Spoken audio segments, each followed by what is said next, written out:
Hello and welcome back to another video by yours truly. So today's video we're going to be changing this bezel right here into this bezel right here on the Orient Kamasu. So as you can see right here, all the parts are from longislandwatch.com. I'm going to be putting all the part numbers down in the description below. So we have the bezel right here. This is the sub-style bezel and the bezel insert. Sapphire fully loomed bezel insert. They also have ceramic inserts, but I decided to go for sapphire right here with the red accent because I have the red Kamasu right here.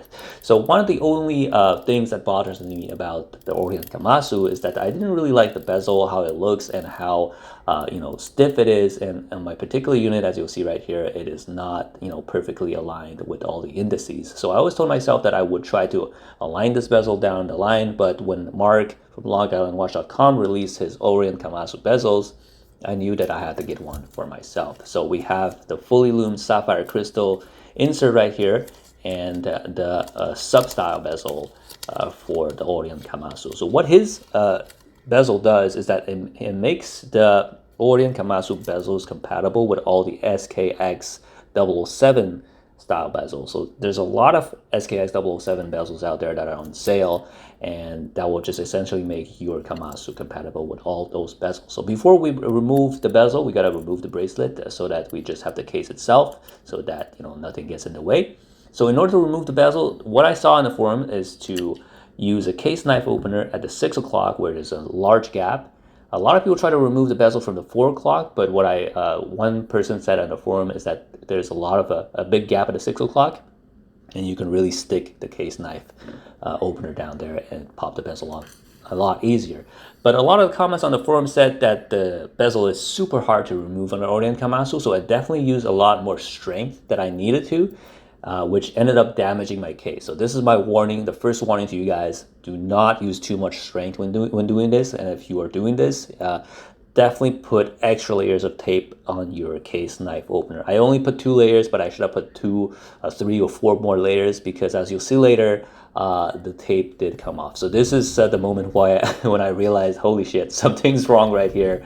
Why is this blade out of the tape, right? So, and then I immediately go check the case, and lo and behold, the case is scratched. It does hurt a little bit. It is at a 6 o'clock, so you don't really see it when the bezel is on it, but still, you don't want to just damage your bezel by accident like that. So if you're doing this, don't use too much strength, because I definitely used too much strength because I got influenced by all those people saying how hard the bezel is to remove, but in reality, it was very easy to do.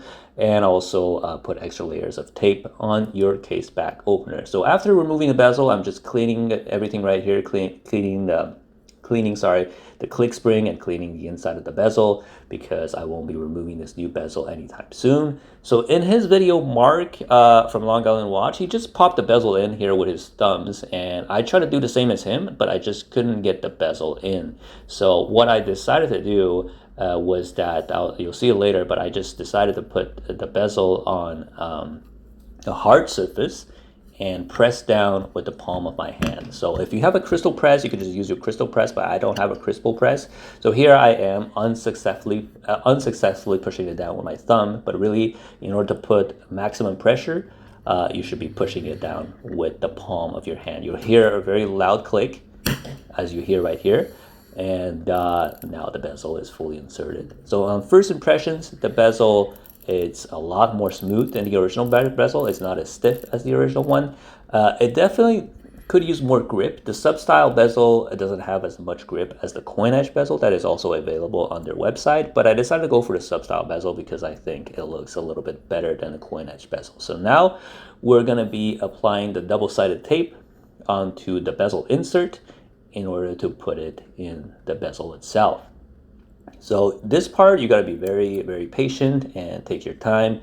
So in order to put the double-sided tape on the bezel insert, you got to make sure that none of the double-sided tape protrudes the insert. So I took my time right here. I did it off camera because it is very hard to align something with a camera between my face and the bezel itself. So as you can see right here, it took me a couple minutes to get it perfect, and then putting it on the bezel right here. So the first layer of double-sided tape is on, and now before putting the bezel insert onto the bezel itself, because a lot of people make the mistake of putting it before they install the bezel, or before they do this right here, which is to make sure there's zero back plate on the bezel before you put the bezel insert inside, because or else it might not be aligned.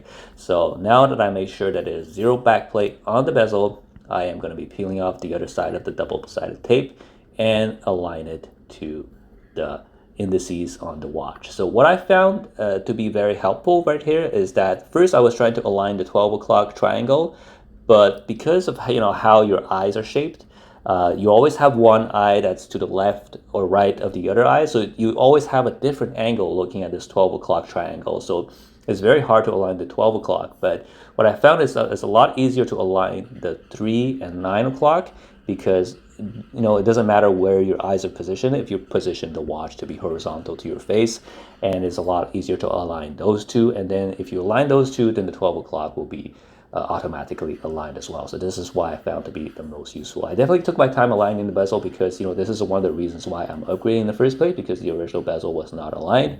So after aligning everything, just press the bezel inside and voila, your mod is complete. So I will be showing you guys some more footage, of the watch on bracelet, on straps and everything. So here I'm just testing out for the first time if everything aligns or not. And as you can see right here, very nice watch, and the alignment is perfect right here. So very glad with the modification. So now let's see the before and after. So before and after. So it looks a lot more premium, a lot more awesome. So here I have it right here on a very flashy red rubber strap. I actually ordered the strap. The picture online didn't look as flashy and red as this, so I don't think I'm going to be wearing this, but I'm going to be just using this for the video right here. So very flashy red rubber strap right here. That is way too flashy for me, so I just decided to put it back on. The original, this is not the original bracelet, this is actually the aftermarket Long Island watch bracelet.